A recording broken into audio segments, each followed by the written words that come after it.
Hi friends, ఈరోజు మా ఇంట్లో బెండకాయ ఫ్రై కర్రీ ఫ్రెండ్స్. ఎంతమందికి బెండకాయ ఫ్రై ఇష్టం అండి? హెల్త్కి కూడా చాలా మంచిదండి బెండకాయ ఫ్రై. సో ఆల్రెడీ పప్పు మార్నింగే చేసేసాను. దాని కాంబినేషన్ కోసం నేను బెండకాయ ఫ్రై తీసుకున్నాను. ఈరోజు ఏం లేదు ఫ్రెండ్స్, ఆనియన్స్, పచ్చిమిర్చి, కరివేపాకు వేసుకోవాలి. తర్వాత కాసేపు దూరగా వేయించుకోవాలి ఫ్రెండ్స్. వేగిన తర్వాత కొంచెం అల్లం పేస్ట్ వేసుకొని పసుపు వేసుకొని బాగా కలుపుకోవాలి ఫ్రెండ్స్. అంతే. తర్వాత బెండకాయలు వేసుకోవాలి. అది జిగురుగా ఉంటుంది కదా ఫ్రెండ్స్, అది కొంచెం జిగురుతనం పోయేంత వరకు మగ్గనిచ్చుకోవాలి.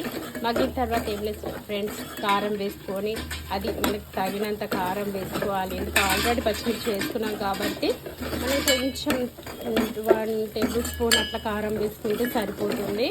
తర్వాత కారం వేసుకున్నాక లాస్ట్కి రుచికి సరిపడినంత ఉప్పు వేసుకోవాలి. ఉప్పు వేసుకొని తర్వాత కొత్తిమీర వేసుకుంటే సరిపోతుంది ఫ్రెండ్స్. అంతే.